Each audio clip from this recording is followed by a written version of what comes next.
Hello student, कैसे हैं आप लोग। आप सभी का स्वागत है आपके अपने इस चैनल इग्नो गाइडेंस में और मैं आपकी आरती मैम। चलिए, आज की जो क्लास है ये आपका BFDI 073 का है, फैशन उद्योग का परिचय। जी हाँ, ये फैशन का सब्जेक्ट है। ये उन स्टूडेंट के लिए जिन्होंने इस सब्जेक्ट को लिया है, खासतौर पर उन लोगों ने लिया होगा जिनका इंटरेस्ट फैशन पे ज्यादा है। ठीक है ना। तो इसमें से देख लेते हैं, इंपॉर्टेंट क्वेश्चंस को ले लेते हैं, कुछ समझते हुए भी चलेंगे। ठीक है। पिछले साल भी इस सब्जेक्ट की डिमांड थी, बट इसका पीडीएफ मेरे पास हिंदी में अवेलेबल नहीं था। इस बार ई ज्ञान कोर्स पे पीडीएफ अवेलेबल हो गई है, तो वहां से आप भी इसको डाउनलोड कर सकते हैं। तो चलिए, सबसे पहले यूनिट में ले लेते हैं फैब्रिक की समझ और उसकी सोर्सिंग। ठीक है ना। फैब्रिक क्या होता है, पहला क्वेश्चन है, फर्स्ट यूनिट है और ये इंपॉर्टेंट हमारे लिए बिल्कुल हो सकता है कि फैब्रिक सोर्सिंग का महत्व क्या है, फैब्रिक क्या है, फैब्रिक सोर्सिंग का महत्व क्या है। ठीक है ना। इतना इसको इस वाले में हम देख लेते हैं। चलिए, तो सबसे पहले यहाँ पे देख लेते हैं, जब हम फैशन डिजाइनिंग की बात करते हैं, फैशन डिजाइनिंग का मतलब इस तरह से, जैसे हम क्लाथ कपड़े वगैरह पहनते हैं, तो जैसे हम सपोज दैट मान लीजिए सलवार सूट सिलवाया, तो सलवार सूट के लिए एक फैब्रिक चाहिए होता है, एक कपड़ा चाहिए होता है उसको सिलने के लिए। ठीक है ना। राइट। ओके। तो ये और फिर वो डिजाइन, फैशन को हम जनरली डिजाइन से ले लेते हैं, आजकल का ये फैशन है, आजकल का ये डिजाइन है। फैब्रिक होता है और फैब्रिक से ही उस चीज को बनाया जाता है। ठीक है ना। तो चलिए इसमें देख लेते हैं क्या हमारे लिए इंपॉर्टेंट हो सकता है। ओके। तो फैब्रिक सोर्सिंग का महत्व क्या है, यहां पे ये देख लेते हैं। राइट। चलिए, जैसे मैंने कहा कि फैशन उद्योग के लिए, यानी कपड़े बनाने वाले लोगों के लिए, कपड़ा चाहे उद्योग हो, कंपनी हो, या फिर कोई घर में भी अगर टेलरिंग का काम कर रहा है, कुछ सिल रहा है, तो इसके लिए फैब्रिक एक आवश्यक कच्चा माल होता है और उस फैब्रिक से, उस चीज से ही कपड़े का निर्माण होता है, उस चीज से ही एक तरह से फैशन डिजाइन की जाती है। तो फैशन उद्योग के लिए जो फैब्रिक होता है, ठीक है, वो एक तरह से देखा जाए तो विकल्पों की सूची में वस्त्र मंत्रालय लगातार नए विकल्प जोड़ रहा है। कहने का मतलब है कि आजकल नए नए फैब्रिक देखने को मिल रहे हैं। ठीक है। राइट। और फैब्रिक सेक्टर को अगर देखा जाए तो यहाँ पे मानव के द्वारा बनाए गए फाइबर के क्षेत्र होते हैं, और जहां पे एक तरह से प्रौद्योगिकी टेक्नोलॉजी के साथ साथ में पारंपरिक फाइबर, पुराने कपड़े, पारंपरिक फाइबर का मतलब जैसे कि पहले रेशम से, है ना, हाथ के, और जैसे कि कॉटन हो गया, सूती कपड़े हो गए जिसे बोला जाता है, रेशम हो गया,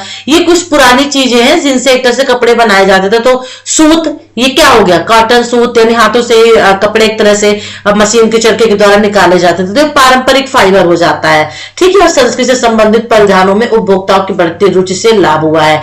तो अब लोग एक तरह से कॉटन को भी देखा जाए तो बहुत सारे इसमें भी फाइबर आ चुके हैं, आपके कॉटन में भी बहुत सारे वेराइटीज आ चुकी है, फैब्रिक आ चुकी है। तो टिकाऊ और पर्यावरण के लिए भी एक तरह से फैब्रिक पर बढ़ते फोकस ने फैशन उद्योग के लिए वैकल्पिक फैब्रिक विकल्पों की, यानी अब बहुत सारे फैब्रिक, अब वो गिने चुने नहीं रह गए हैं। कॉटन ले लीजिए, है ना, या फिर आप वहां पे रेशम का ले लीजिए, ऐसा नहीं है, अब बहुत सारे फैब्रिक आ गए हैं। ठीक है। सॉरी। तो जब भी कोई वस्त्र का निर्माण किया जाता है या कोई भी चीज बनाई जाती है, तो उसके डिजाइन के लिए, उसके उत्पादन के लिए और उसके फिर प्राइस फिक्स करने में फैब्रिक इंपॉर्टेंट होता है, यानी वो कपड़ा इंपॉर्टेंट होता है। कपड़े के अकॉर्डिंग उसकी प्राइस रखी जाती है। अगर रेशम का कपड़े, अगर रेशम की बनी हुई चीज है तो 100% महंगी होगी, सिल्क की बनी हुई चीज है तो 100% वो और ज्यादा महंगी हो जाएगी। इस तरह ये फैब्रिक होता है। तो फैशन डिजाइन उद्योग में व्यवसायिक सफलता पाने के लिए फैब्रिक से जुड़ी जानकारी भी होना हमारे पास जरूरी है। ठीक है ना। तो ये हो गया फैब्रिक आखिर है क्या, मैंने ये चीज यहाँ पे आपको बता दी। तो फैब्रिक सोर्सिंग का महत्व भी से आप कह सकते हैं। ठीक है। और फैब्रिक, तो फैब्रिक फैशन डिजाइनिंग की बुनियादी जरूरत है, इसके बगैर फैशन डिजाइनिंग पूरी हो ही नहीं सकती है। और इस तरह के फैब्रिक हर तरह के परिधान के लिए उपयुक्त नहीं होता है। ठीक है ना। जो ये फैब्रिक होते हैं, हर एक तरह के अलग अलग फैब्रिक होते हैं और हर एक उद्योग, सॉरी, कपड़ों के लिए अलग अलग चीजों के लिए, सपोज मान लीजिए लहंगा चुन्नी हो गया, सलवार सूट हो गए, शर्ट पैंट हो गए, कोटी हो गई, जैकेट हो गई, जितने भी तरह के परिधान है, परिधान मतलब जो हम वस्त्र पहनते हैं, जो हम क्लॉथ यूज करते हैं, तो हर क्लॉथ के लिए अलग अलग फैब्रिक यूज होते हैं। ठीक है। ये नहीं कि हर सभी चीजों के लिए एक ही फैब्रिक होगा। तो तरह तरह के जो परिधान यानी कि वस्त्र जो हम पहनते हैं, उनकी डिजाइन उनके फैब्रिक के साथ साथ में बदलती रहती है। तो फैब्रिक का विभिन्न जलवायु मौसमों के हिसाब से भी अनुकूलन हो जाता है, एडजस्टमेंट हो जाता है, और शरीर के हिसाब से भी उसको रखा जाता है ताकि आरामदायक हो। ठीक है ना। जैसे आजकल बोल देते फ्लेक्सिबल है, ये कपड़ा ये जो है बहुत ही इजी है, बहुत अच्छा है, कंफर्टेबल है, ठीक है ना। और सिल्क कपड़ा रियल में बहुत अच्छा होता है, आजकल तो सिल्क की डिमांड बहुत ज्यादा है। तो 20वीं शताब्दी से पहले फैब्रिक केवल रेशे के प्राकृतिक रेशे, सन, ऊन, कपास, रेशम आदि से बनाए जाते थे पहले की शताब्दी में, 20वीं शताब्दी से पहले, ठीक है ना, राइट। और 1910 में मानव निर्मित रेशे के किस्म का आविष्कार कर दिया गया था, रेयान, जो बोलते हैं गर्मियों में बहुत गर्माता है, रेयान एक कपड़ा होता है, ठीक है ना, गर्मी देता है, लेकिन ये भी एक फैब्रिक के अंतर्गत आ गया है। फिर सिंथेटिक फैब्रिक में नई खूबियां आ जाती हैं, फिर मजबूती लचीलीपन भी इनमें ज्यादा मिलती है, सिकुड़न की समस्या नहीं होती है, प्रेस करने की जरूरत ज्यादा इसमें नहीं पड़ती है, सिंथेटिक में पसीना भी नहीं आता है सिंथेटिक में, ठीक है ना। फैशन उद्योग ने इसे जल्दी फैब्रिक को अपना लिया। तो ये फैब्रिक यानी कपड़े जैसे हम बोलते हैं ना, कॉटन का, सिल्क का, रेयान का, ये सभी चीजें ना, तो ये क्या कहलाता है, ये कहलाता है फैब्रिक। तो फैब्रिक बनाने के तरीके आप देख लीजिएगा, ठीक है, आपके लिए क्वेश्चन में दे रही हूं। फैब्रिक का महत्व, फैब्रिक है क्या, फैब्रिक क्या अवधारणा इसे बोलते हैं, ठीक है ना, तो ये देख लीजिएगा। चलिए और फिर अब आगे चल लेते हैं। चलिए ठीक है, जैसे एक निटिंग को करने के 2 श्रेणियों में बांटा गया है, तो फैब्रिक की रचना कैसे की जाती है, फैब्रिक कैसे बनाया जाता है, आप चाहे तो आप इसे देख लीजिए। फैब्रिक क्या है और थोड़ा उसका महत्व क्या है, ये मैंने आपको बता दिया है, ठीक है ना। चलिए अब आगे देख लेते हैं। ओके, जैसे देखिए क्रोशिया में ये क्रॉसिंग होता है, एक तरह से हम लोगों ने किया, मैंने इसको किया है, तो एक तरह से इसमें धागे डाल करके डिजाइन बनाई जाती है, मैट की तरह ये होता है। फैब्रिक लंबाई में ग्रेन ताने धागों की दिशा में चलता है, चौड़ाई में ग्रेन बाने के धागों की दिशा में चलता है, ठीक है। तो फैब्रिक विनिर्देशों की मुख्य बातें ग्रेन में होता है ये, तो इसे देखिएगा, ये इंपॉर्टेंट, ज्यादा इंपॉर्टेंट तो नहीं है, लेकिन क्वेश्चन तो कहीं से भी पूछ सकता है ना, कहीं से भी पूछ सकता है ना। फैब्रिक हैंड, कपड़े को छूने पर आप कैसा महसूस करते हैं, आपको कंफर्ट हो रहा कि नहीं हो रहा है, कोई कपड़ा आपने पकड़ा, आपको कोमलता नहीं मिल रही है, सॉफ्ट नहीं लग रहा है, खुरदरापन लग रहा है, चिकनापन आदि सभी चीजें देखी जाती तो कपड़ा अच्छा नहीं होता है। अगर आप किसी कपड़े को पहन रहे हैं, आपको कंफर्ट फील हो रहा है, बहुत अच्छा लग रहा है, गर्मियों में आपको आराम मिल रहा है, पसीना नहीं आ रहा है, उससे हम बोलते हैं बहुत अच्छी फैब्रिक इसकी, तो कपड़ा बहुत अच्छा है, ठीक है ना, राइट। ओके चलिए, तो ये लंबाई चौड़ाई, देखो एक क्वेश्चन आपसे यहाँ पे क्रिएट कर सकता है इसके लिए कि फैब्रिक की लंबाई चौड़ाई के आधार पर, ठीक है ना, क्वेश्चन बिल्कुल बन सकता है। विनिर्देश की बातें, यानी फैब्रिक में लंबाई चौड़ाई से आधारित डिजाइन कैसे तय किए जाते हैं, तो ऊपर दिया हुआ है, आप चाहो तो उसे देख सकते हो, शायद नीचे भी एक क्वेश्चन मैंने इससे लिया हुआ है। तो ये हो गया। ओके, ये समान रूप से फैब्रिक की शब्दावली है, कुछ यहाँ पे चीजें दी हुई है। कैलिको, छींट यानी पूरे प्रिंट के साथ हल्का बुना हुआ सूती फैब्रिक। कैम्ब्रिक, कैम्ब्रिक क्या कहलाते हैं, इसे तैयार कर लीजिएगा, हो सकता है एज टिप्पणी में पूछ दे। एक हल्का सादा बुना हुआ सूती या लिनन कपड़ा जो मलमल से थोड़ा भारी होता है, ठीक है ना, मलमल से वो थोड़ा सा वजनी होता है। मलमल कपड़ा तो बहुत हल्का होता है, मलमल कपड़े को तो आप बोलते हैं ना रेशम मलमल कैसे कपड़े होते हैं कि आप माचिस की डिब्बी में रख दीजिए और बंद हो जाए, ये होता है। एक हल्की चमक देने के लिए बारीकी से बुना हुआ और कैलेंडर किया जाता है इसे, ठीक है ना। एक तरह से लिनन फैब्रिक था जो कि उत्तरी फ्रांस के कबराई में बुना गया था। तो कैम्ब्रिक ऐसे थोड़ा सा आप इसको ध्यान दे दीजिएगा, एज टिप्पणी में भी लिखने के लिए आ सकता है। कैनवास जो मैं आपको बता रही थी, मजबूत टिकाऊ बारीकी से बुना हुआ सूती फैब्रिक होता है, ठीक है ना। केसमंट, खेस बोला जाता है। तो कुछ यहाँ पे है, ठीक है, चलो ओके, ये हो गया। चलिए ठीक है, अब आगे चल लेते हैं। ये एक तरह से जो ये चीजें यहाँ पे दी है ना, कुछ शब्दावली जो फैब्रिक के लिए यूज की जाती हैं, ठीक है। चलो, फैब्रिक सोर्सिंग का परिचय में फैब्रिक सोर्सिंग का भूमिका देख लीजिए, ये आपके लिए इंपॉर्टेंट हो सकता है। सोर्सिंग का मतलब सोर्स, यानी कि जो संसाधन होते हैं कहां से मिलते हैं। जब हम फैशन डिजाइन उद्योग की बात करते हैं तो फैब्रिक इसमें सबसे पहले जरूरी होता है कच्चा माल, ठीक है, यानी कपड़े। फैब्रिक कौन सा हम यूज करेंगे, मैं फैशन डिजाइनर है, वो उसको लहंगा बनाना है, तो सबसे पहले उसके दिमाग में ये आता है कि इसमें फैब्रिक क्या किया जाए, यानी कि किस कपड़े का बनाया जाए। क्या कॉटन का लहंगा ही काफी होगा या उसमें सिल्क भी डाल दिया जाए, सिंथेटिक है, मलमल है, क्या किस चीजों का कपड़ा जो है डाला जाए, ठीक है ना। ओके, शिफॉन का बनाया जाए, किन चीजों का, साड़ी शिफॉन की बना दी जाए, तो ये होता है। तो डिजाइनरों की रचनात्मक प्रतिभा और प्रेरणा स्रोत भी इस उद्योग में महत्वपूर्ण भूमिका निभाते हैं, ठीक है ना। तो फैब्रिक सोर्सिंग की भूमिका क्या होती है, और जो डिजाइनर हो तो सिर्फ फैशन डिजाइनर बोलते हैं, फैब्रिक के माध्यम से ही कपड़े में एक तरह से रंग लेकर के आता है। अभी आप एक ऋषभ का कपड़ा सिंपल रख दीजिए, शायद आपको अच्छा ना लगे, लेकिन जैसे उसको एक लहंगे में, सलवार सूट में, साड़ी में ढाल दिया जाता है तो बहुत सुंदर लगने लगता है, ठीक है ना। तो फैब्रिक सोर्सिंग को फैशन डिजाइन उद्योग में फैब्रिक द्वारा निभाई जाने वाली सभी भूमिकाओं को ध्यान में रखना पड़ता है। तो फैशन उद्योग की फैब्रिक की भूमिकाएं कौन कौन सी है, क्वेश्चन क्रिएट करेगा। यदि आपसे पूछता है फैब्रिक सोर्सिंग की भूमिका कौन कौन सी है, ठीक है ना, या फैशन उद्योग में फैब्रिक की भूमिकाएं कौन कौन सी है, तो फिर आपको लिखना पड़ेगा। इसे अपने से आप थोड़ा सा पढ़ लीजिए, इजी है, आसान है, ठीक है ना। यानी कि डिजाइनिंग में अगर देखा जाए, जब डिजाइन डाली जाती है किसी भी फैब्रिक में, किसी भी कपड़े में, तो सबसे पहली बात कि संरचनात्मक डिजाइनों के लिए अच्छी खासी लंबाई चौड़ाई वाले फैब्रिक की जरूरत पड़ती है। यानी कि कपड़े जो होते हैं वो लंबे और चौड़े में होने चाहिए। कलात्मक यदि उसमें कला वाली डिजाइन डालनी है तो ऐसे फैब्रिक की जरूरत होती है जो न केवल रंगों को सही ढंग से मतलब कि दिखाई दे, बल्कि चमक भी वो प्रदान करे, ठीक है ना, राइट। और अगर उसमें डिजाइन कला वाली डालनी है तो फैब्रिक के नमूनों का संग्रहालय भी नए डिजाइनों के प्रेरणा स्रोत बन जाते हैं। फिर ट्रेड निर्धारण में, यानी फैशन में अगर देखा जाए तो फैब्रिक जो होता है, और आर्ट डेको आंदोलन किसी न किसी रूप में जिंदा हो गया था जो 1920 में हुआ था। रंग और फैब्रिक के अधिकता पर निर्भर करता था। फिर नमूना बनाने में भी एक तरह से भूमिका निभाता है फैब्रिक की सोर्सिंग करने के साथ साथ में परीक्षण करना, अच्छे से उसको लागू करना, चयन करना।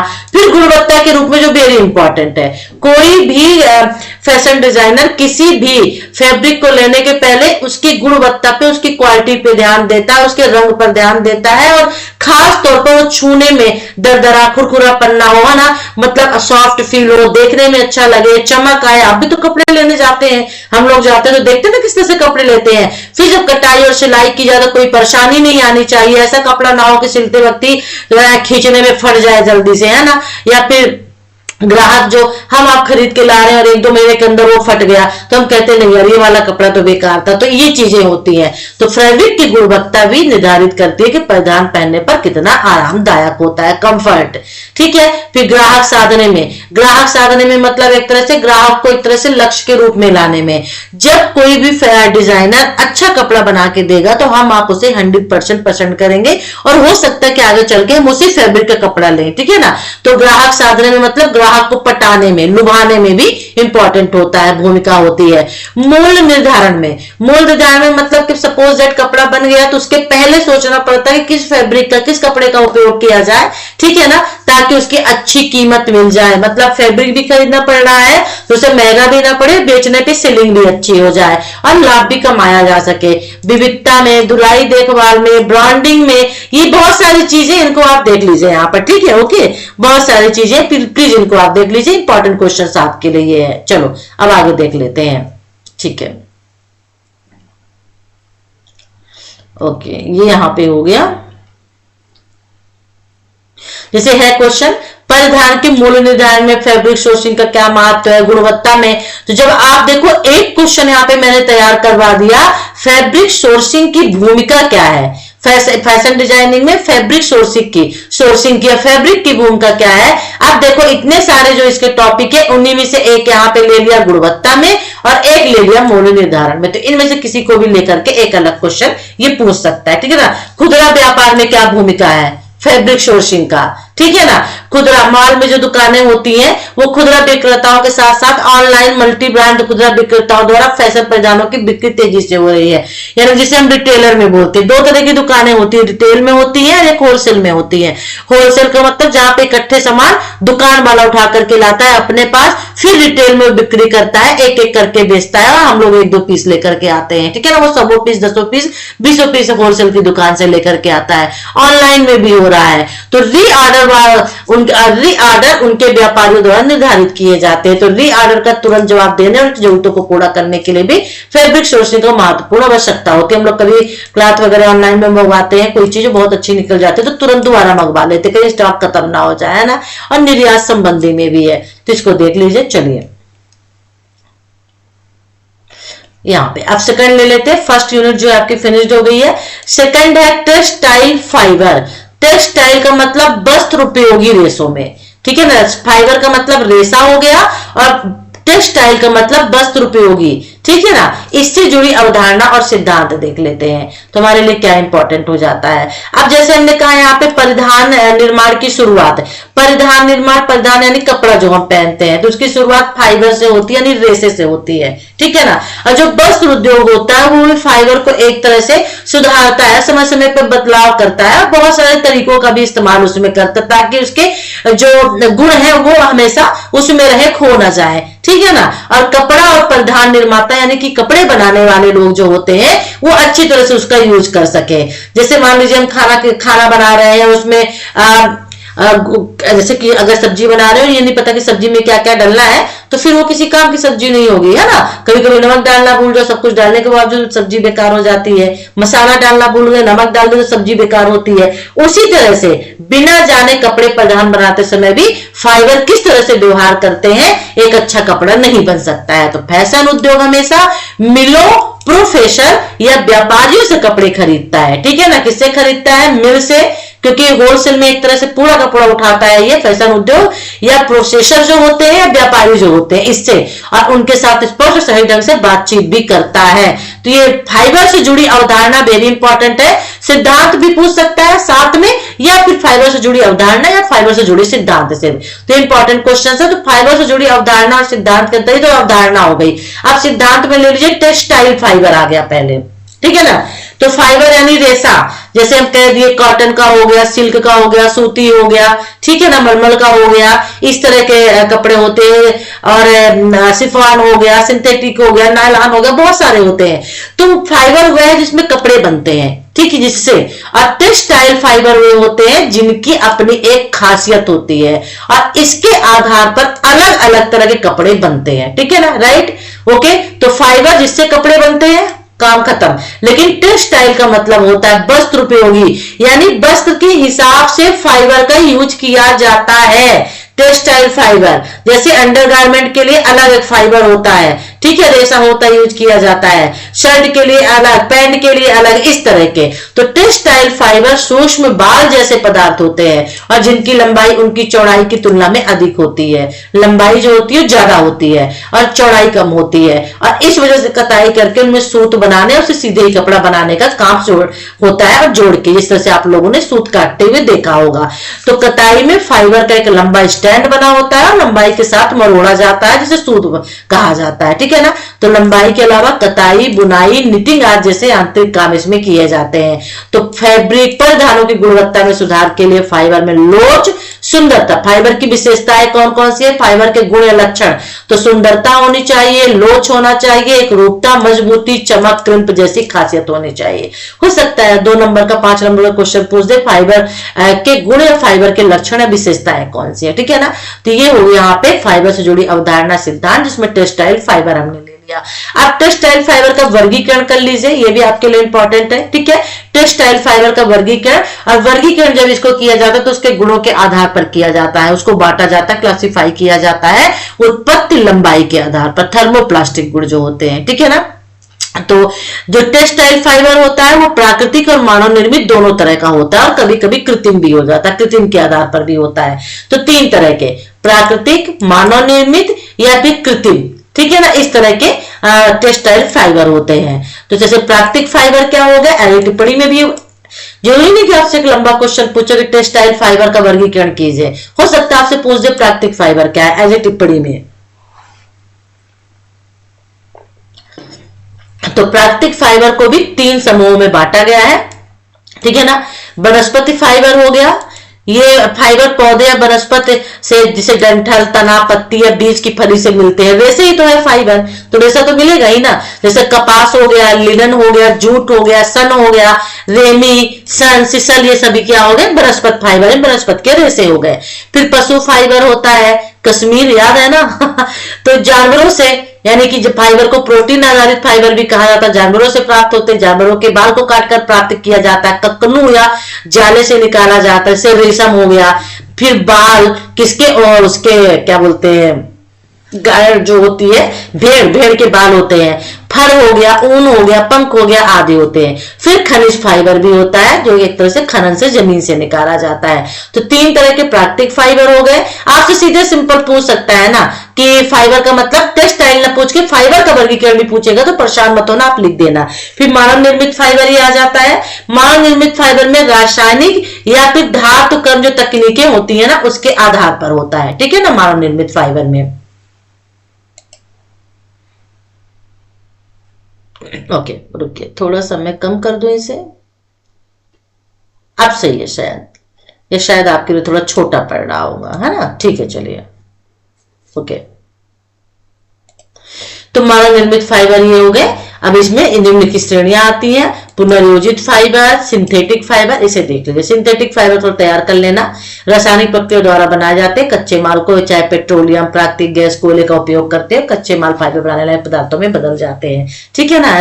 नायलॉन, पॉलिस्टर, पॉलीप्रोपाइल, ये सभी चीजें जो होते हैं सिंथेटिक फाइबर के अंतर्गत आ जाते हैं। चलो एक क्वेश्चन ले लो, लंबाई के आधार पर टेक्सटाइल फाइबर का वर्गीकरण, क्योंकि टेक्सटाइल फाइबर का वर्गीकरण लंबाई और चौड़ाई दोनों के आधार पर किया जाता है। तो यहाँ पे लंबाई है और शायद नीचे चौड़ाई भी मिलेगी आपको, ठीक है ना, कहीं पर। तो लंबाई के आधार पर देख लीजिए, मैं आपके लिए क्वेश्चन दे रही हूं, हो सकता है ये आ जाए, क्योंकि लंबाई, क्योंकि टेक्सटाइल फाइबर की लंबाई ज्यादा होती है और चौड़ाई, जैसे ये मान लीजिए चौड़ाई हो गई इतनी, लेकिन लंबाई बहुत ज्यादा इसकी होती है, ठीक है ना। तो लंबाई के आधार पर फाइबर को स्टेपल फाइबर और फिलामेंट के तौर पर बांटा जाता है। तो ये स्टेपल फाइबर है, आप देख लीजिए, तंतु यानी फिलामेंट है। अरे टिप्पणी में भी एक क्वेश्चन पूछ जा सकता है, फिलामेंट, ठीक है ना। असीमित लंबाई वाले सभी फाइबर को तंतु कहा जाता है। ये गज मीटर में मापा जाता है। रेशम होता है, प्राकृतिक तंतु होता है, ककड़ों से निकला होता है, कीड़ा होता है उससे निकलता है, ठीक है ना। और फाइबर जैसे कि नायलॉन और पॉलिएस्टर आदि प्रकार के भी तंतु होते हैं, छोटे से तेज के छेद के माध्यम से तेजी से निकाले जाते हैं। तो इसको तैयार कर लीजिएगा, तंतु फिलामेंट को, ठीक है। स्टेबल फाइबर इंपॉर्टेंट है, लंबाई के आधार पर 2 तरह के क्वेश्चन बनेगा। लंबाई के आधार पर टेक्सटाइल फाइबर का वर्गीकरण कीजिए, तो फिर स्टेपल फाइबर और दूसरा ये तंतु, और इनमें से कोई एक टिप्पणी के लिए भी बस पूछा जा सकता है, ठीक है ना, राइट। स्टेपल फाइबर क्या होता है, इसकी लंबाई सीमित होती है, और जिसकी लंबाई सीमित होती है उसको स्टेपल फाइबर कहा जाता है। कपास, ऊन, जूट आदि जैसे फाइबर शामिल है। लंबाई एक लिमिट में होती है, सीमित होती है, और प्राकृतिक फाइबर का छोटा स्टेपल फाइबर हो सकता है, ठीक है ना, राइट। और जिसकी लंबाई असीमित होती है तंतु कहलाता है, फिलामेंट कहलाता है। इसको तैयार कर लीजिए आप, क्लियर। फाइबर की विशेषताएं आप चाहो तो ले सकते हो, आपके लिए छोड़ नहीं हो, क्योंकि टेक्सटाइल फाइबर दूसरे दर्जे के गुण भी इसमें होते हैं। तो इसकी प्राथमिक विशेषताएं होती है। इसकी विशेषताएं क्या है, लंबाई का अनुपात चौड़ाई से अधिक होता है, पहले ही बता दिए, वेरी वेरी इंपॉर्टेंट है। फाइबर से लंबाई और चौड़ाई से क्वेश्चन 100% आएगा, तो इसको जरूर तैयार कर लेना, ठीक है ना। तो टेक्सटाइल फाइबर या फाइबर की लंबाई उसकी चौड़ाई से कम 100 गुना अधिक होनी चाहिए। चौड़ाई इतना मायने नहीं रखती है, लेकिन लंबाई 100 गुना अधिक होनी चाहिए। फाइबर का क्रॉस सेक्शन वाला हिस्सा उसकी लंबाई से छोटा होना चाहिए। वस्त्र उद्योग में इस्तेमाल होने वाले अधिकांश प्राकृतिक फाइबर की लंबाई उसके व्यास से अधिक होती है, ठीक है ना, जैसे ये दिया हुआ है। इंपॉर्टेंट है, मजबूती इसमें आ जाती है, इसको भी थोड़ा सा पढ़ लीजिएगा, ठीक है। लचीलापन इसमें होता है, संगतता या कताई क्षमता होती है, ये भी पढ़ लीजिए, ये टिप्पणी में भी पूछा जा सकता है। तो एक पहला क्वेश्चन है कि फाइबर की विशेषताएं कौन कौन सी है, जिसमें विशेषताओं में प्राथमिक विशेषता रखा गया, मतलब विशेषताओं को भी बांट दिया गया है इसमें। तो प्राथमिक विशेषताएं इसमें है, और प्राथमिक विशेषताओं के अंतर्गत ये चीजें आ रही, तो इसको आप देख लेना, ठीक है ना। एक रूपता, ये प्राथमिक विशेषताएं हैं। फिर ये माध्यमिक विशेषताएं, भौतिक आकार, आभा यानी चमक, ठीक है, सोखने की क्षमता, ये आपको पढ़ना है। और लचीलापन 2-2, 4-4 लाइनें तैयार कर लीजिए। विद्युत चालकता, घर्षण से बचाव, वेरी वेरी इंपॉर्टेंट है। लचीलापन, ऊष्मीय संबंधी गुण, रासायनिक गुण। अब इसमें एक चीज मैं आपको जरूर बता देती हूँ कि जैसे क्वेश्चन है, आपसे सीधे क्वेश्चन पूछेगा कि फाइबर की विशेषताएं कौन कौन सी बताई, तो प्राथमिक और माध्यमिक 2 विशेषताएं होती हैं, आप लिख देंगे। और कभी कभी सीधे आपसे पूछ देगा कि फाइबर की प्राथमिक या फिर फाइबर की माध्यमिक विशेषताएं बताइए, बस, ठीक है ना। फिर उनमें से आपको लिखना पड़ेगा। चलिए, पहचान के लिए हम नहीं देखेंगे कैसे पहचान होती है, अगर आपको देखना तो आप इसे देख सकते हैं। तकनीकी परीक्षण हम जरूर देखेंगे, ठीक है ना। क्वेश्चन बनेगा कि फैशन उसमें, टेक्सटाइल फाइबर में या फाइबर में या फैशन फाइबर में तकनीकी परीक्षण कैसे किए जाते हैं, एक फैशन डिजाइनर के फैशन डिजाइन में तकनीकी परीक्षण। तो तकनीकी परीक्षणों के लिए प्रयोगशाला के उपकरण की जरूरत पड़ती है। परीक्षण का मतलब ही होता है टेस्ट, ठीक है ना, क्योंकि विश्वसनीय होते हैं और रसायनों को संभालने के लिए एक तरह से कुशल कर्मियों की, दक्ष कर्मी जो होते एक्सपीरियंस वाले होते हैं, उनकी जरूरत पड़ती है। तो तकनीकी परीक्षणों में निम्नलिखित परीक्षण यहाँ पे शामिल है, ठीक है। ओके, फाइबर के तकनीकी परीक्षण वेरी वेरी इंपॉर्टेंट है। सबसे पहले सूक्ष्म परीक्षण किया जाता है, क्रॉस सेक्शन में काटा जाता है, इसको पढ़ लीजिए। Okay right. और फाइबर जैसे कपास हो गया, तो ये है लंबवत रूप में भी और क्रॉस सेक्शन में भी, ये इसको आप पढ़ लीजिए पहुंच करके। थोड़ा सा इंपॉर्टेंट क्वेश्चन है, वेरी वेरी इंपॉर्टेंट है। लिनन कपड़ा हो गया यानी फाइबर हो गया, ये और ये इसकी तकनीकी परीक्षण है। सभी के थोड़ा थोड़ा सा ले लीजिए, ठीक है ना, राइट। चलिए, रासायनिक भी परीक्षण भी किया जाता है विभिन्न प्रकार के, पहचानने के लिए, फाइबर को पहचानने के लिए कौन सा फाइबर है। स्टेन टेस्ट, सॉल्वेंट टेस्ट कुछ यहाँ पे है जो रासायनिक होते हैं, तो रासायनिक को बड़े आप न लो, ठीक है ना। वर्निंग टेस्ट भी है। ओके चलिए, ठीक है।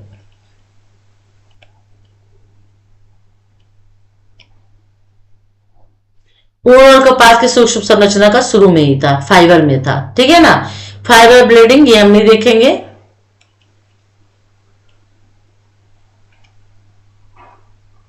ओके नहीं, चलिए। विविध फाइबर और भी तरह के फाइबर के प्रकार कौन कौन से बता ही दिए हैं आपको। फाइबर के प्रकार कौन कौन से होते हैं, रेशम, सूत, ऊन, कॉटन, सिल्क, जूट और नायलॉन से, और वो क्या बोलते हैं, रेशम यानी सिल्क होता है, और वो सिंथेटिक बहुत सारे होते हैं, तो इसे जरूर देख लेना। एज उसमें सिंपल क्वेश्चन 2 नंबर की भी पूछ लेगा। अब है वैश्विक फैशन उद्योग का विकास, अब इसको देख लेते हैं, ठीक है ना। वैश्विक फैशन उद्योग का विकास क्या है।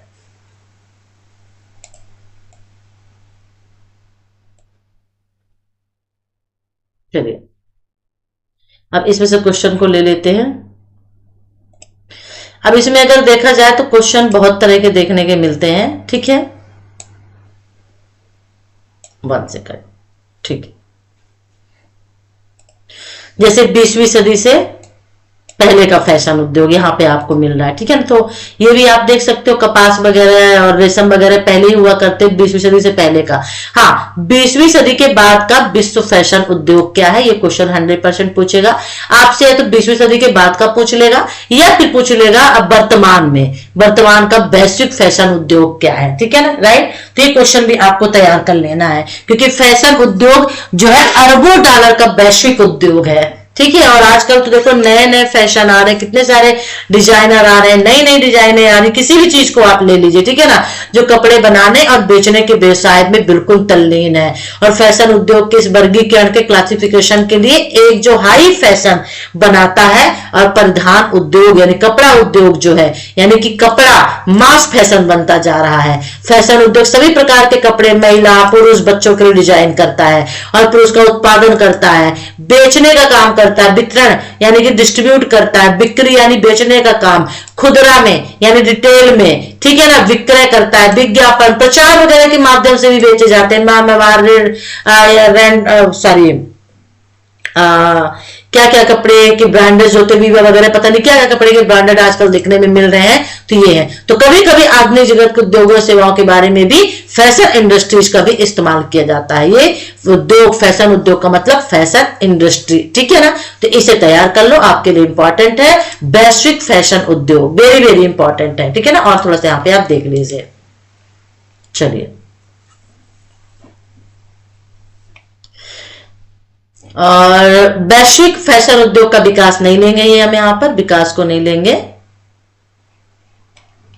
हाँ, वैश्विक वस्त्र और परिधान निर्यातक ये आप ले सकते हो, ठीक है ना, खासतौर पे भारत के अंतर्गत। तो इसको भी थोड़ा सा आप देख लेना, आपके लिए भी कुछ क्वेश्चन में छोड़ रही हूं, इसे तैयार कर लेना आप, ठीक है। नहीं,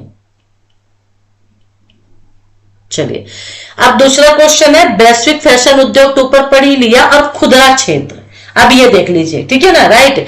क्योंकि अगर पूरे विश्व में फैशन उद्योग जो है, ठीक है ना, कपड़े बनाए जाते हैं दुनिया भर में, तो परिधान यानी जो कपड़े पहनने जाते हैं उसे खुदरा बिक्री मानते हैं। यानी उद्योग एक व्यवसाय के रूप में कहीं ज्यादा बड़ा होता है, न केवल वस्त्र जूते और एक्सेसरीज आती है, बल्कि प्राकृतिक और अप्राकृतिक कपड़े भी आ जाते हैं जिनका निर्माण किया जाता है, बिक्री की जाती है, ब्रांडिंग की जाती है, ठीक है ना, ब्रांड के नाम पर एक नाम दे दिया जाता है। तो फैशन खुदरा बाजार एक तरह से बदलते दौर के रूप में देखा जाता है और सबसे महत्वपूर्ण बात है कि इसके परिणाम बहुत ज्यादा देखे गए हैं और आजकल के टाइम में थोड़ा सा ये छोटा हो गया है। अंतरराष्ट्रीय खुदरा विक्रेताओं ने बाजार में आ रहे नए चलनों को अपनाना शुरू कर दिया। युवा संस्कृति के अनुसार फैशन के मायने ही बदल गए हैं, ठीक है ना। तो फैशन उद्योग के कुछ बदलाव और विकास में भी योगदान रहा है, वो है प्रौद्योगिकी का, ठीक है ना, टेक्नोलॉजी का रहा है जिसने महत्वपूर्ण भूमिका निभाई है। सैंपल लेकर के अब आजकल तो ऑनलाइन में ही कंप्यूटर के माध्यम से ही एक तरह से वो बना दिए जाते हैं, ठीक है ना। कुशल सॉफ्टवेयर तकनीकी अधिकारी होते हैं जो दूरियों को भी कम कर दिया। अमेरिका में कोई फैशन डिजाइनर है, डिजाइन बना रहा है और 1 मिनट के अंदर भारत में डिजाइन मिल जाएगी, ठीक है ना। तो इसको जरूर देख लेना। तो जनसंख्या में वृद्धि हुई है। नए बाजार ने खुदरा विक्रेताओं के लिए कम समय में थोक उत्पाद, रिटेल करने वाले जो बेचने वाले लोग होते हैं, दुकानदार जो होते हैं, उनके लिए कम समय में थोक उत्पाद खरीदना संभव बना दिया। ऑनलाइन घर बैठे बैठे ही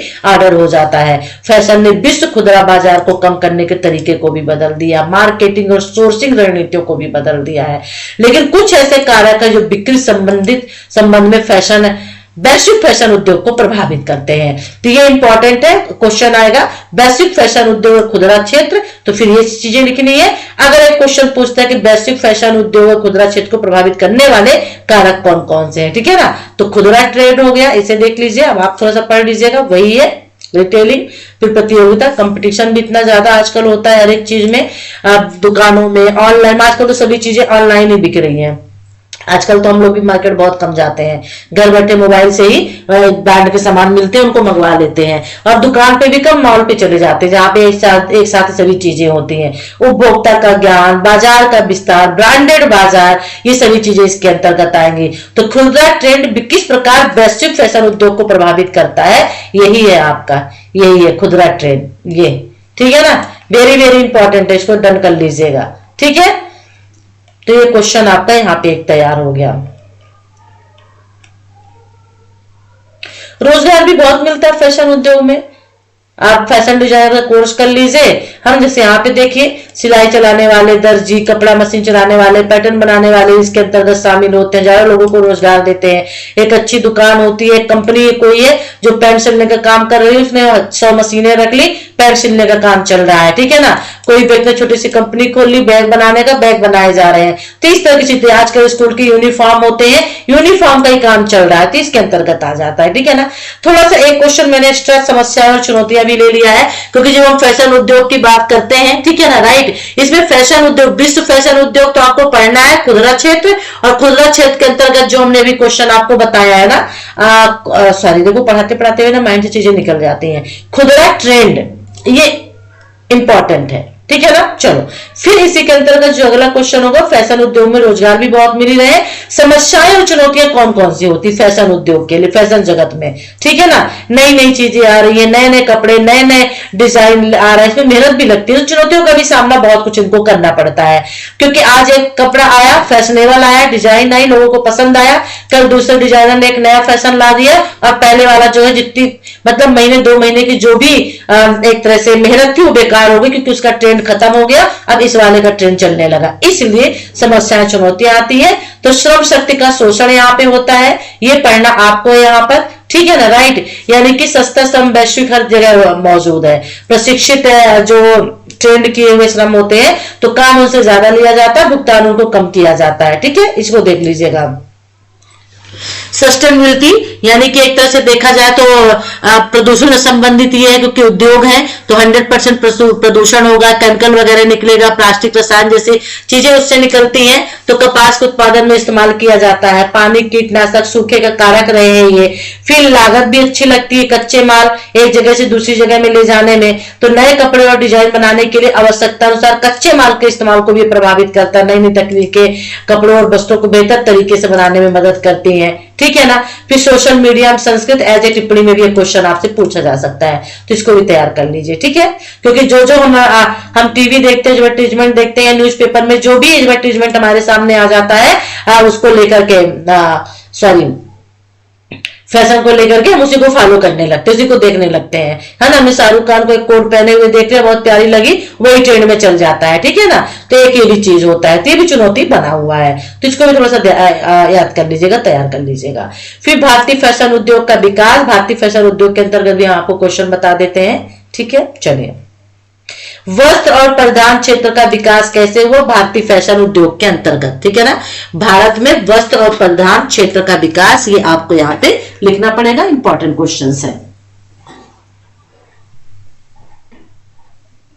ठीक है ना। तो इसमें वस्त्र और परिधान क्षेत्र के विकास के अंतर्गत हम लेंगे यहां पर कि भारत के वस्त्र और परिधान, क्योंकि भारत के अंतर्गत देख रहे हैं 2 भागों में इसको बांटा गया है, विभाजित किया गया है।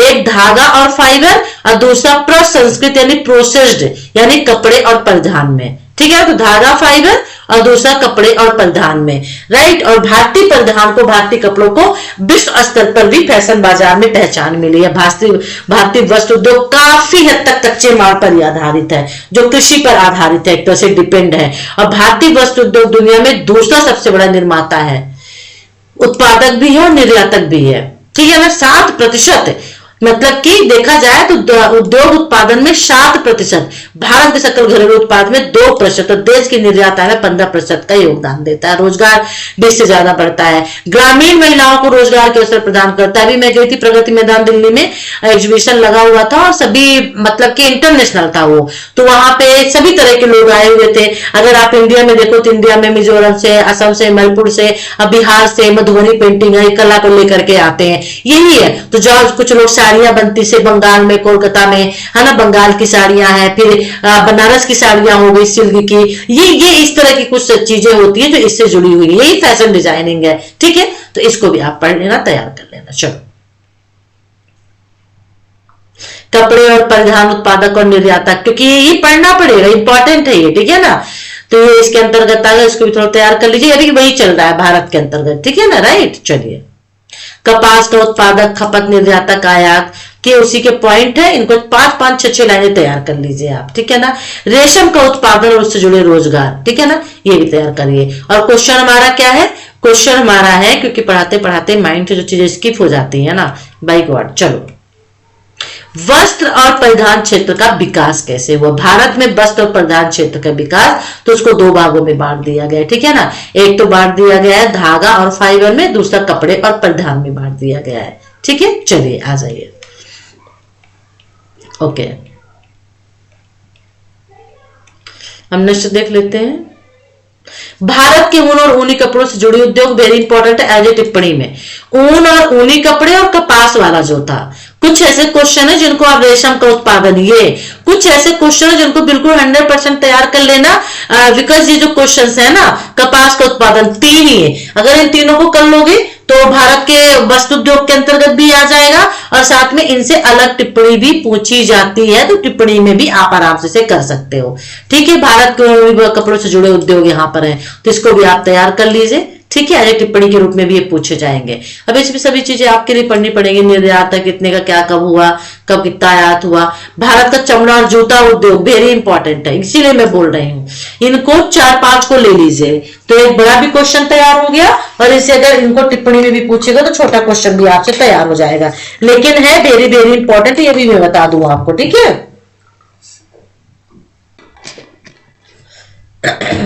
चलिए, दुनिया भर में सबसे ज्यादा मांग की जाने वाली वस्तु चमड़ा एक है, फैशन उद्योग में बढ़ रहा है, ठीक है ना। शूज बनाए जाते हैं, पर्स बनाए जाते हैं चमड़े से, बहुत कुछ सामान बनाया जाता है, ठीक है ना। टॉय वगैरह भी अब चमड़े से बनाए जाते हैं, ठीक है ना। तो ये हो गया चमड़ा उद्योग, वेरी इंपॉर्टेंट है। फुटवियर उद्योग का क्या योगदान है, शूज वगैरह का, जूते चप्पल का, ठीक है। ये फैशन उद्योग में वस्त्र और परिधान क्षेत्र के विकास की व्याख्या करें, तो ये क्वेश्चन है, इसमें से आप पूरा इसको तैयार कर लीजिएगा, ठीक है ना। भारतीय वस्त्र और परिधान उद्योग को 2 भागों में बांटा गया, भारतीय वस्त्र और परिधान उद्योग को अब यार्न और फाइबर और कपड़े और परिधान में, जो ऊपर पड़े थे वही चीज है, ठीक है ना। चलो, सभी नहीं लेंगे, वेरी वेरी इंपॉर्टेंट लेंगे, बस हो गया। भारतीय फैशन उद्योग के कुछ मुद्दे और चुनौतियां कौन कौन सी हैं, एक अलग क्वेश्चन भी क्रिएट कर सकता है, ठीक है, जिसके भविष्य को प्रभावित करता है। जलवायु में भी अंतर आता है, फैशनेबल ऊनी परिधानों की मांग ज्यादा होती है और इन क्षेत्रों में फैशन उत्पादों की मांग भारतीय फैशन उद्योगों के समग्र विकास को भी प्रभावित करती है। तो इसको भी देख लीजिए। भारत में आय वितरण की समानता इसलिए भी प्रभावित करती है। दुकानों का बढ़ा हुआ किराया, आप जाओ दुकानदार के पास तो बोलता है नहीं नहीं बिल्कुल कम नहीं कर सकते, तो इसका बहुत सारा किराया देना पड़ता है। कर संरचना, टैक्स जो लगता है ना, ये सभी चीजें बाधाएं के रूप में देखी जाती हैं। तो इसको भी आप तैयार कर लेना, ठीक है ना, राइट। चलो अब है बाजार विभाजन। बाजार विभाजन में फैशन विपणन की अवधारणा, ये भी इंपॉर्टेंट है आपके लिए, इसको आप तैयार करो। फैशन विपणन क्या है, ठीक है ना। तो फैशन हमारा प्रतिदिन सरोकार होता है, प्रतिदिन हम फैशन से मिलते हैं, फैशन बदलता रहता है। कभी जैकेट आती है, कभी कोट आता है, कभी सूट आता है, कभी बूट आता है, कभी स्लीपर आती है, कभी पैजामा आता है, कभी कुर्ता पैजामा आता है, एक फैशन कहलाता है, ठीक है ना। तो एक आम आदमी के लिए फैशन एक व्यापक रूप में उसकी पहचान बन जाता है, पहनावा होता है, बहुत से लोगों के द्वारा पसंद भी किया जाता है, और जो फैशन हो जाता है वही चल निकलता है, ठीक है ना। और हो सकता है कि अगले साल वो फैशन बिल्कुल गर्त में चला जाए और एक नया फैशन आ गया वो चलने के लिए, है ना। जैसे कभी चला था दीपिका पादुकोण की साड़ी पहले, है ना, ये सभी चीजें होती है, फैशन है ना, करीना की कुर्ती, इस तरह की। तो फैशन की दुनिया परिवर्तन द्वारा नियंत्रित होती है। फिल्मों, पत्रिकाओं, संगीत के माध्यम से भी नई शैलियों, प्रिंटों, छायाचित्रों से भी प्रभावित होती है। तो फैशन विपणन की अवधारणा वेरी वेरी इंपॉर्टेंट क्वेश्चन है। तो यहाँ पर विपणन एक गतिविधि है, ठीक है ना, राइट, और संस्थानों का समूह है जहां बड़े पैमाने पर ग्राहक, क्लाइंट और समाज के लिए मूल्य रखने वाली प्रस्तावों को बनाने, संचार करने, वितरित करने, आदान प्रदान करने के प्रक्रिया। विपणन क्या है, संस्था होती है, ठीक है, जहां पे हम आप ग्राहक, खरीदने वाले लोग भी होते हैं, क्लाइंट्स होते हैं जो एक तरह से हम तक चीजों को पहुंचाते हैं, और साथ ही साथ में संचार करने, वितरित करने के लिए भी लोग होते हैं। तो विपणन यानी मार्केटिंग का जनक माना जाता है फिलिप कोटलर को। तो विपणन ये हो जाता है यानी मार्केटिंग। क्या है मार्केट, क्या है, यहाँ पे क्रेता विक्रेता होता है, ठीक है ना, ग्राहक होता है, ठीक है, मोल भाव किया जाता है। तो विपणन मानव सामाजिक आवश्यकताओं की पहचान होती है, उनको संतुष्ट करती है, ठीक है ना। तो इसको आप जरूर तैयार कर लो, विपणन, फैशन विपणन की अवधारणा, ठीक है, ओके, राइट। जैसे यहाँ पे प्रक्रिया एक उत्पाद के विकास के साथ शुरू होती है। सबसे पहले किस चीज का उत्पादन करना है इस पे सोचा जाता है, फिर उसमें फाइबर का यूज करना है, ठीक है ना। तो उत्पाद के बारे में हो गया, फिर उसका पैसा लगाया जाता है, मूल्य लगाया जाता है कि इसमें इतनी लागत लगेगी, इतना कच्चा माल लगेगा, मेरा इतना खर्चा होगा, फिर इसकी प्राइस क्या रखी जाए, ठीक है ना। और फिर उसको उपभोक्ता खरीदता, खरीदने के साथ ही खत्म हो जाता है, ठीक है, राइट, ओके। चलो इसमें विपणन विभाजन देख लीजिए, आपके लिए इंपॉर्टेंट बन सकता है। विपणन मार्केटिंग में एसटीपी एक महत्वपूर्ण प्रक्रिया है, ठीक है ना। विभाजन, लक्ष्य, स्थिति निर्धारण, तीन चीजें आती हैं। तो सबसे पहले इसका क्या किया जाता है, विभाजन किया जाता है। फिर उसके बाद लक्ष्यीकरण, लक्ष्य रखे जाते हैं, एम रखे जाते हैं। फिर उसकी स्थिति का निर्धारण किया जाता है। तो एक कंपनी को बाजार में प्रतिस्पर्धा बने रहने की अनुमति, प्रतिस्पर्धी यानी कि जो कंपनी है जो एक तरह से कपड़े का निर्माण मान लीजिए कर रही है, तो उसके लिए क्या करती है, सबसे पहले उसका विभाजन किया जाता है, ठीक है, बांटा जाता है, क्या कैसे कब करना है, फिर एक लक्ष्य रखा जाता है और उसके बाद उसका निर्धारण कर दिया जाता है। तो प्रतिस्पर्धा, बाजार में जो कंपटीशन होता है उसमें वो खड़ी रहती है, लाभ को कमा लेती है। तो विभाजन बाजार को विशेषताओं वाले छोटे समूहों में भी बांट दिया जाता है। तो इसको पढ़ लीजिए, इंपॉर्टेंट है आपके लिए, ठीक है ना। एसटीपी प्रक्रिया, विभाजन, लक्ष्य और स्थिति, ठीक है। चलिए थोड़ा सा यहां से भी देख लीजिएगा, ये है यहाँ पे देखिए एसटीपी प्रक्रिया, ठीक है ना। जैसे ये विभाजन हो गया, फिर लक्ष्य रखा गया, ओके, देन इसके बाद स्थिति निर्धारण, उसका मूल्य रखा जाता है, कितना प्रॉफिट क्या मिलेगा मुझे, उसकी गुणवत्ता को भी देखा जाता है कि क्वालिटी होनी चाहिए ताकि ग्राहक ले और एक बार नहीं बार बार ले। तो विभाजन, लक्ष्यीकरण, स्थिति निर्धारण ये आ जाता है, ठीक है ना। चलो ठीक है,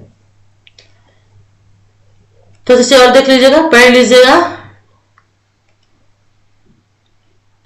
खंड विपणन क्या कहलाता है, सेगमेंट मार्केटिंग क्या कहलाता है, ये एक तरह से विपणन के रूप में ही जाना जाता है। कंपनी की विपणन बाजार रणनीति का अंग के रूप में देखी जाती है इसको, ठीक है ना। चलो बाजार विभाजन के प्रकार कौन कौन से हैं, ये क्वेश्चन इंपॉर्टेंट है ये भी। तो बाजार विभाजन के प्रकार के अंतर्गत यहाँ पर भौगोलिक विभाजन होता है। भौगोलिक विभाजन में देश, क्षेत्र, जनसंख्या, घनत्व, जलवायु, गांव, ये सभी चीजें आ जाती हैं जो बाजार को विभाजित करती है, प्रभावित भी करती है, ठीक है ना। और खास तौर पे देखा जाए तो रंग, प्रिंट, पसंद, छाया चित्र वगैरह भी इनसे काफी अलग होते हैं, ठीक है ना। चलो, जैसे अमेरिका के लोगों को जो चीजें पसंद है, जरूरी नहीं कि हमारे भारत के लोगों को भी वही चीजें पसंद आए, तो ये भौगोलिक विभाजन हो जाता है। भारत के कपड़े देखो और अमेरिका के कपड़े देखो किस तरह से अलग है, इंग्लैंड के कपड़े देखो, साउथ वालों के कपड़े देखो, साउथ अफ्रीका के, ये होता है भौगोलिक विभाजन। फिर जनसांख्यिकीय विभाजन, इसका विभाजन उम्र, लिंग, आय स्तर, व्यवसाय के आधार पर होता है। डिटेल में यहां से पढ़ लीजिएगा, ठीक है ना, राइट, ओके। जैसे मान लीजिए पुरुष है तो पुरुष के शर्ट पैंट है, कुर्ता पैजामा, है ना, ये कोटी, इस तरह के कपड़े बनाए जाते हैं। औरतों के लिए सलवार सूट, साड़ी, घाघरा, चोली, ये बनाए जाते हैं। फिर आय स्तर, फिर देखा जाता है जो जिनके पास कम मतलब गरीब निर्धन परिवार होते हैं, मिडिल क्लास फैमिली होती है, उसके अकॉर्डिंग कपड़ों का निर्माण किया जाता है। और जो हाई फैमिलीज होती हैं उनके लिए महंगे कपड़ों का निर्माण किया जाता है। तो सभी चीजें इसी के अनुसार जनसांख्यिकीय विभाजन के अंतर आएगा। क्वेश्चन है इंपॉर्टेंट, बाजार विभाजन, ठीक है, राइट, ओके। चलो चलिए, ये हो गया। बहुत सारी चीजें इसमें, मनोवैज्ञानिक विभाजन भी है, व्यवहार विभाजन भी, उसको देख लीजिएगा। फैशन उद्योग में बाजार विभाजन। अब फैशन उद्योग में क्या बाजार विभाजन है, तो फैशन पिरामिड विभाजन के 5 स्तर यहाँ पे दिखाए गए हैं, ठीक है, 5 स्तर है। जैसे यहाँ पे फैशन पिरामिड क्या है तो पूछ लेगा, या फैशन उद्योग में बाजार विभाजन क्या है, ठीक है ना। जैसे यहाँ पे देखिए, सबसे पहले जन बाजार आता है, व्यापक बाजार, फिर सेतु ब्रिज आता है, विसरण आता है, डिफ्यूजन, फिर पहनने को तैयार, रेडी टू वेयर, आप बड़े बनाए, और फैशनेबल कपड़ा आता है। तो इसको देख लीजिए, इंपॉर्टेंट है फैशन उद्योग में बाजार विभाजन क्या है, ठीक है, ओके। यहां से आप इसको ले लीजिए, ठीक है, इसको भी देख लीजिएगा, ठीक है ना। चलिए, रेडी टू वेयर, बने बनाए, सिर्फ पहनने की देरी होती है, ठीक है। चलिए, ग्राहक प्रोफाइल एज टिप्पणी के लिए एक उपकरण होता है, ये व्यापार उपकरण है। कंपनियों को प्रतिफल, उत्पाद, मूल्य निर्धारण, प्रचार वितरण की रणनीतियों को एक तरह से आगे करता है, लेकर के आता, सक्षम बनाता है, ठीक है ना। और मूल उत्पाद प्रचार वगैरह के लिए भी ये काम करता है। तो कंपनियों के लिए ऐसा उत्पाद डिजाइन करना जो ग्राहकों की आवश्यकताओं को पूरा करे और उसका उचित मूल्य भी होना चाहिए, और जो ग्राहक है जिनको लक्ष्य बनाया गया है उनके अंदर पहुंच भी होनी चाहिए, ठीक है ना। तो इसको भी देख लेना। चलो, अब यहां पर हो गया परिधान श्रेणियां, इंपॉर्टेंट है परिधान की अवधारणा। बस मैं जितने क्वेश्चंस आपको इसमें दे रही हूं आप उतने तैयार कर लो, तो ज्यादा कुछ भी पढ़ने की जरूरत नहीं, जितने मैं दे रही हूं उतने कर लो, बस हो गया, ठीक है, अच्छी तरह से, अभी बहुत टाइम है। परिधान कपड़ों का पर्याय है, ठीक है ना, राइट, यानी कि पर्यायवाची। कपड़ा परिधान एक ही है, परिधान यानी पहनावा, ठीक है। तो पुरुषों, महिलाओं, बच्चों के लिए अलग अलग परिधान होते हैं, बहुत सारे कपड़े इसमें शामिल होते हैं। कंपनियां भी बहुत सी होती है जो अलग अलग परिधान बनाती हैं, इनको परिधान उद्योग कहते हैं। अंडरगारमेंट परिधान उद्योग, अंडरगारमेंट के कपड़े, सलवार सूट के कपड़े, है ना, कुर्ता के कपड़े, समीज, साड़ी के अलग, सब चीजों के होते हैं। तो एक तरह से कंपनी क्या होती है, मैन्युफैक्चर होती है, ब्रांड वाले भी बनाती है। तो एक निर्यात घर, एक विनिर्माण इकाई होता है। अंतरराष्ट्रीय खरीदार भी होते हैं, भारत के कुछ प्रमुख निर्यात घराने भी होते हैं, दुचा एक्सपोर्ट, मार्डलामा एक्सपोर्ट, ओरिएंट क्राफ्ट लिमिटेड होते हैं, जो बाहर इंटरनेशनल लेवल पे भी परिधान को एक तरह से उत्पाद करते बेचते हैं, ठीक है ना। तो उत्पादित परिधान का उत्पादन और ब्रांड निर्माताओं को केवल विशिष्ट ब्रांड के लिए उत्पादन करते हैं। कुछ ऐसे परिधान उद्योग होते हैं, इंडस्ट्रीज होती हैं, कुछ ऐसे टेक्सटाइल होती हैं जो सिर्फ ब्रांड वाले कपड़े बनाते हैं, Wills life style, Bora Moda, W and अनोखी, ऐसे, ठीक है ना, ये हो गए। तो इसे देख लीजिएगा, आपके लिए इंपॉर्टेंट है परिधान की अवधारणा, यहां से भी आप ले सकते हो, ठीक है। बच्चों के लिए क्या है, पुरुषों के लिए क्या है, महिलाओं के लिए क्या है, कौन कौन से परिधान है वो है, ठीक है ना। चलो, श्रेणियां तो हम नहीं देखेंगे, परिधान श्रेणियां पुरुषों के लिए, महिलाओं के लिए, बच्चों के लिए, यही श्रेणियां, ठीक है ना। तो इसको देखने की जरूरत नहीं, अगर आएगा तो आई होप आप कर ही लोगे। औपचारिक परिधान क्या होता है ये जरूर देख लेना, एज टिप्पणी में पूछ सकता है, ठीक है ना। औपचारिक का मतलब जैसे कार्यालय, शादी, अंतिम संस्कार, मिलन, पार्टी वगैरह में कुछ होते हैं ना, आज यार मीटिंग है तो आज कोट पहन के जाना है, शादी है सूट बूट कोट में जाना है, बर्थडे है थोड़ा बन ठन के जाना है ना। तो इस तरह से अच्छा कपड़ा पहनो, सलवार सूट पहनो लेकिन हैवी पहन लो, तो ये होता है। कोट, पतलून, मैचिंग कमर कोट वाले, 3 पीस वाले, ये औपचारिक पहनने के रूप में माने जाते हैं। औपचारिक करें फॉर्मल, अरे यार शादी में ऐसे थोड़ी चले जाएंगे बन ठन के जाना पड़ेगा, अच्छा कपड़ा पहनना पड़ेगा, हैवी साड़ी निकालनी पड़ेगी, कोट पहनना पड़ेगा, ये औपचारिक परिधान होते हैं, ठीक है ना। तो इसको देख लो। और एथनिक परिधान भी होते हैं, पारंपरिक परिधान है ये। पारंपरिक परिधान में सबसे पहला औपचारिक परिधान आता है। पारंपरिक परिधान कौन कौन से कहलाते हैं, क्वेश्चन आपसे पूछ सकता है। तो पारंपरिक परिधान में औपचारिक परिधान आता है पहला, ठीक है। भारतीय संदर्भ में औपचारिक परिधान में महिलाएं दुपट्टे, साड़ी, सलवार कमीज पहनती हैं। पुरुष जो है देखिए शर्ट, टाई, ठोस रंग की पतलून पहनते ये है। सर्दियों में पुरुष इसे ब्लेजर के साथ जोड़ देते हैं, ये सभी है। एथनिक परिधान का मतलब ये दूसरा नाम है, जैसे कि संस्कृति और परंपरा को दर्शाता है। जैसे हम लोग बोलते हैं हमारा फेस्टिव सीजन दिवाली आता है, नहीं यार दिवाली में तो लहंगा चोली यानी कि एक तरह से पहनना है, और बच्चियां पहनती है ना, और लेडीज जो होती है साड़ी पहनती है, ये चीजें होती है, ठीक है ना। पुराने समय से जुड़े हुए अनारकली सूट, साड़ी, लहंगा चोली, पटियाला, सरारा, चूड़ीदार, ये सभी चीजें आ जाती है। तैयार कर लीजिए, इन दोनों को अलग से भी पूछ सकता है, ठीक है। औपचारिक और एथनिक परिधान क्या होते हैं, या परंपरागत परिधान कौन कौन से हैं। तो एथनिक और औपचारिक परिधान में आप बड़े आराम से लिख सकते हैं, थोड़ा और इसको तैयार कर लीजिए, ठीक है। एथनिक के बारे में भी आया टिप्पणी में भी लॉन्ग क्वेश्चन भी 10 नंबर का भी पूछ सकता है। चलिए ओके,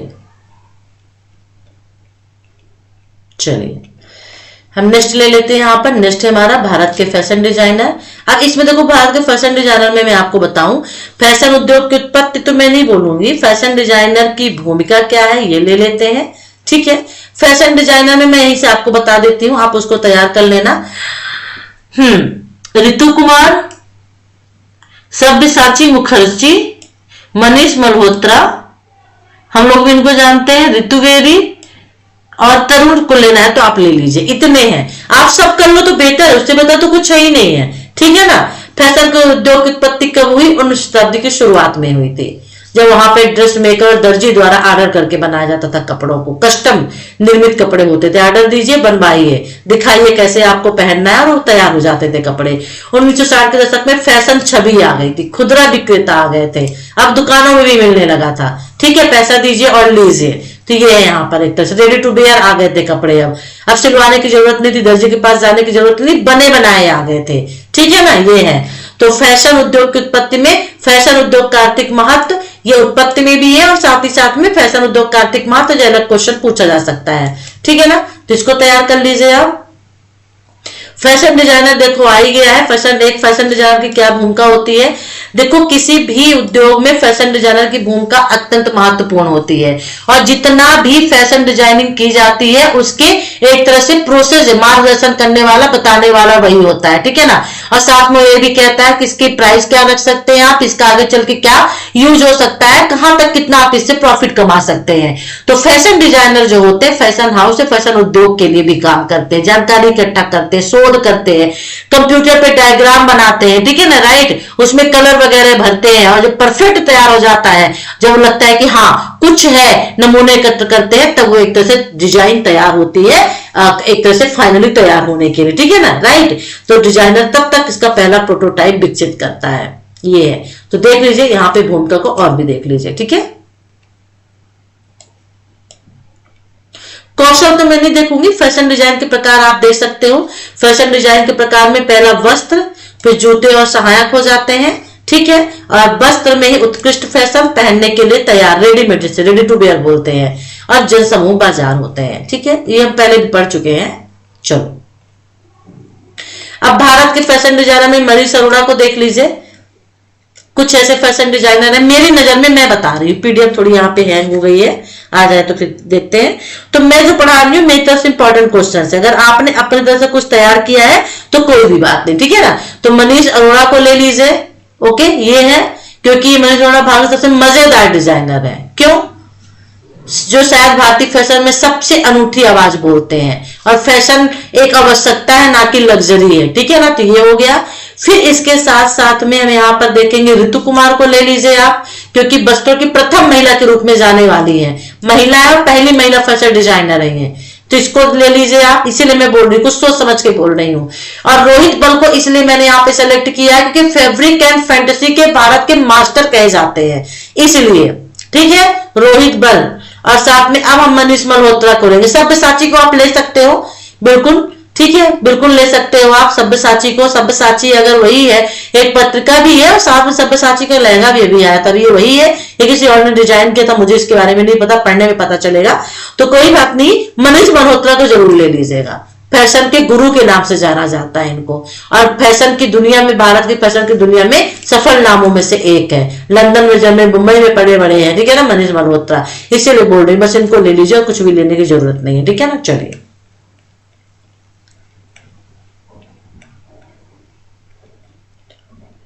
अब नेक्स्ट आ गया यहाँ पर, फैशन डिजाइनर बनने के लिए व्यक्ति को कलात्मक क्षमता, ये कौशल, फैशन डिजाइनर के लिए कौशल क्या क्या होने चाहिए, है ना। चलिए, लोगों की पसंद को जानना जरूरी है कि लोग क्या पसंद कर रहे हैं, ठीक है ना। सततता और नैतिक मुद्दे, अब इसमें सिर्फ इंपॉर्टेंट क्वेश्चन से आपके लिए बता देती हूं, ठीक है ना। सततता फैशन पारिस्थितिक फैशन के रूप में भी जाना जाता है, स्थायी होता है, नैतिक तरीके से जुड़ा हुआ होता है, जैसे कपड़े, जूते, सामान के उत्पाद के साथ साथ उपभोग और उपयोग के सतत पैटर्न के रूप में भी देखा जाता है, ठीक है ना। मतलब कि भविष्य की पीढ़ियों के अपने सततता का मतलब वही जो आपने बीई में पढ़ा पर्यावरण में, कि अपने वर्तमान की जरूरतों को पूरा करते हुए भविष्य की पीढ़ियों के लिए भी बचा के रखना। तो भविष्य की पीढ़ियों के अपनी आवश्यकताओं को पूरा करने की क्षमता से समझौता के बिना वर्तमान की पीढ़ी की आवश्यकताओं को पूरा करने की प्रक्रिया के रूप में देखा जाता है, ठीक है ना। इस संतुलित वातावरण में परिवर्तन को बनाए रखता है, ये वही सततता है, सतत विकास जिसको बोला जाता है, ठीक है ना। चलिए, मतलब पर्यावरण का नुकसान ना हो। नैतिक फैशन देख लीजिए, इसकी अवधारणा थोड़ा सा देख लीजिएगा, ठीक है ना, ये इंपॉर्टेंट है, नैतिक फैशन। ओके,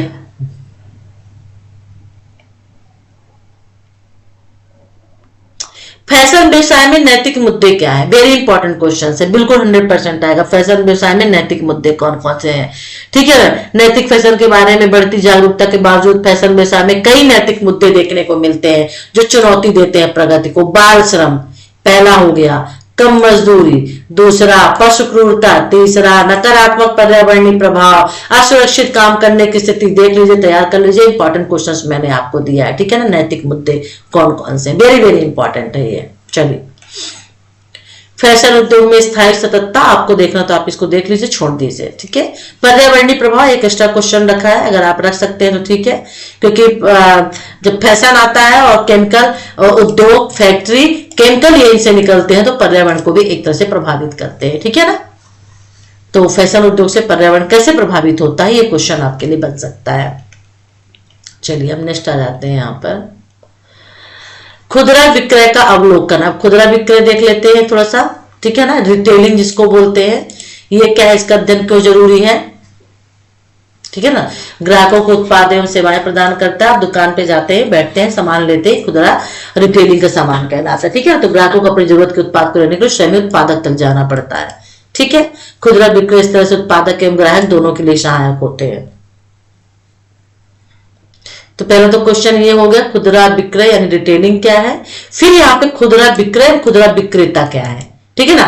खुदरा विक्रय क्या है, यानी कि इसमें उत्पाद एवं सेवाएं ग्राहकों तक उसके उपभोग के लिए पहुंचाई जाती है। कोई भी प्रोडक्ट है, कोई भी सर्विस है तो ग्राहकों तक पहुंचाई जाती है, हमारे आप तक पहुंचा दी जाए, ठीक है ना। और जो विक्रय होता है, साधारणतः विक्रय यानी बेचना, तो विक्रय का समय होता है, और जबकि विक्रेता उत्पादक के बदले में ग्राहक से भुगतान प्राप्त करता है। तो खुदरा विक्रय के अंतर्गत उत्पादक की छोटी इकाई का विक्रय भी शामिल है।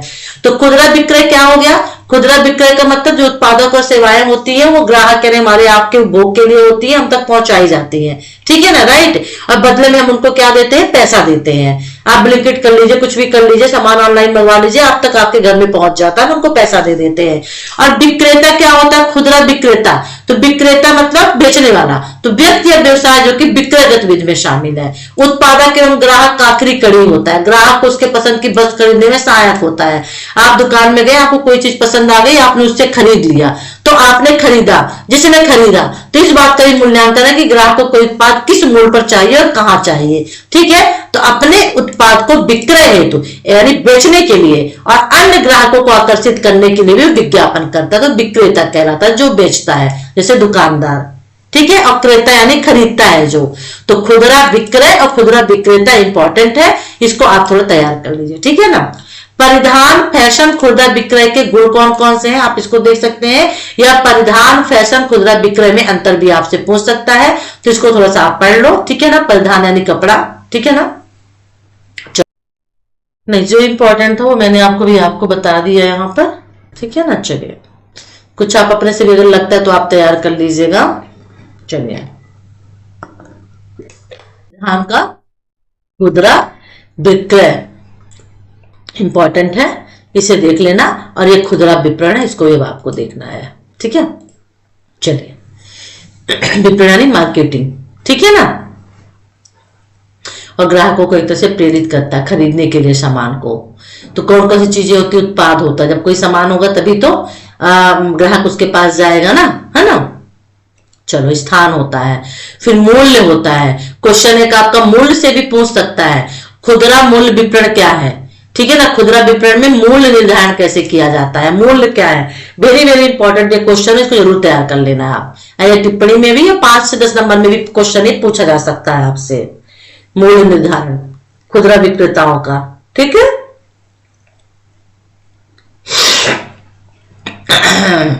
सॉरी। अब एक अगला क्वेश्चन है 10 से 15 नंबर का, 10 नंबर का 100%। भारतीय परिधान फैशन रिटेलिंग क्षेत्र में रचनात्मक परिवर्तन कौन कौन से हुए थे। यानी भारतीय फैशन में या भारतीय परिधान में, ठीक है ना। तो भारतीय फैशन रिटेलिंग क्षेत्र में रचनात्मक परिवर्तन कौन कौन से हुए थे, या फिर भारतीय परिधान खुदरा उद्योग में रचनात्मक परिवर्तन कौन कौन से थे, तो इसको पढ़ लीजिएगा। सबसे पहला परिवर्तन संगठित क्षेत्र की हिस्सेदारी में तेजी से वृद्धि हुई थी।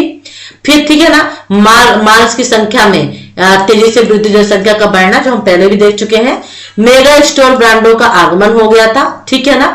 आधुनिक, अब देखो यहाँ पर एक क्वेश्चन बनता है, पारंपरिक खुदरा और आधुनिक खुदरा यानी क्या है, ठीक है ना। पारंपरिक खुदरा और आधुनिक खुदरा क्या है।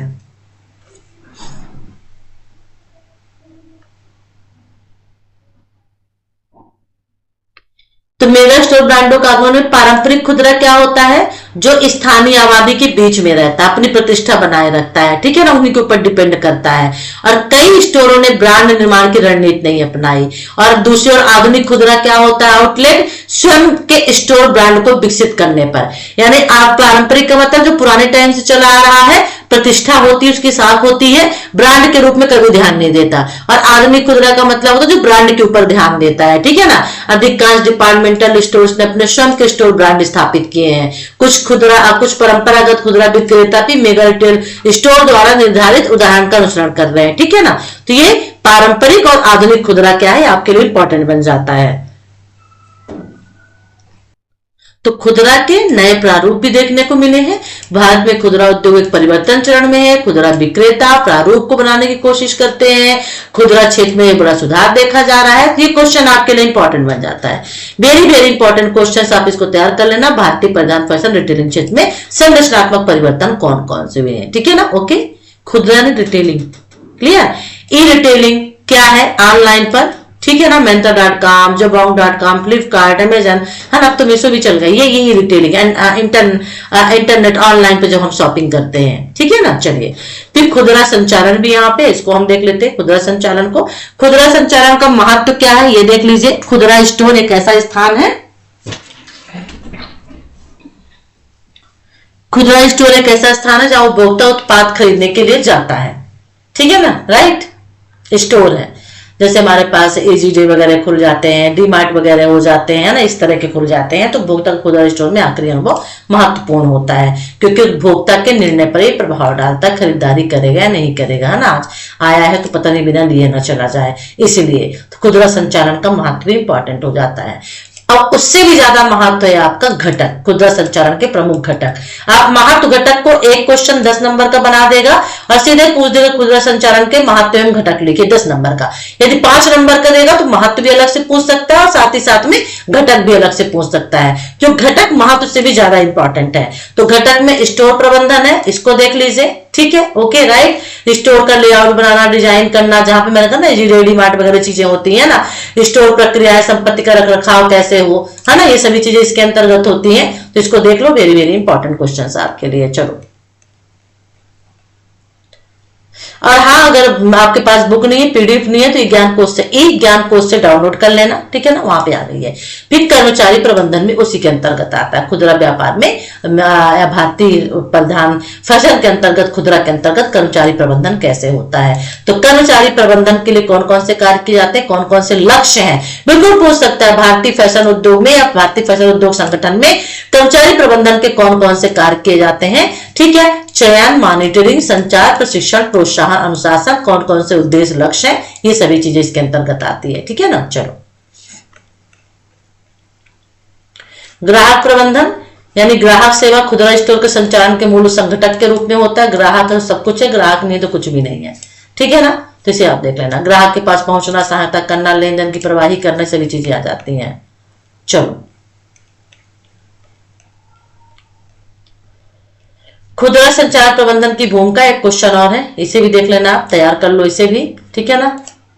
खुदरा विक्रेता के बीच संचार को सुगम बनाने के लिए 5 मूल कार्य करते हैं उपभोक्ता, ये यहाँ पे दिए हुए हैं, बस अब आप इनको देख लीजिए, क्योंकि आज एमए की क्लासेस दी थोड़ा टायर्ड हो गई है। इंपॉर्टेंट क्वेश्चन बता दिया है, इतना भी आप कर लेंगे ना अभी तक में भी, तो बहुत अच्छे नंबर आ जाएंगे। ग्राहक संबंध क्या है,